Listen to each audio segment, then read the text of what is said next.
તો વકફને લઈને મોટા સમાચાર સામે આવી રહ્યા છે। વકફ સંપત્તિઓના વિવાદ મામલે હાઈકોર્ટનો ચુકાદો સામે આવ્યો છે। મસ્જિદના સંચાલકોને હવે કોર્ટ ફી ભરવી પડશે। મહત્વપૂર્ણ ચુકાદો। મુસ્લિમ વકફ બોર્ડે પણ કોર્ટ ફી ચૂકવવી પડશે। કોર્ટ ફીમાંથી મળતી છૂટનો અંત આવ્યો છે। કોઈ પણ વાદી કાનૂની પ્રક્રિયાથી ઉપર નથી।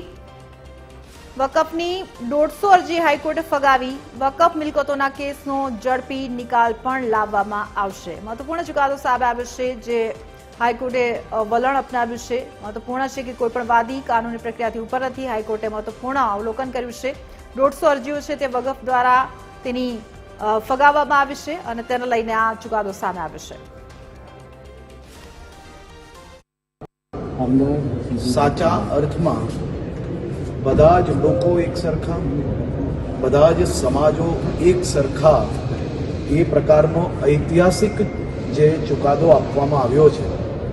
ખાસ કરીને સામાન્ય રીતે વકફની મિલકતો સિવાયના બધા જ ધર્મના કોઈ બી ટ્રિબ્યુનલ કેસીસ અગર કોર્ટમાં લડવાના હોય તો એની કોર્ટ ફી લેવામાં આવતી હતી, પરંતુ વકફ પ્રોપર્ટીને કોઈ બી પ્રકારની કોર્ટ ફી વસૂલવામાં નહીં આવતી હતી।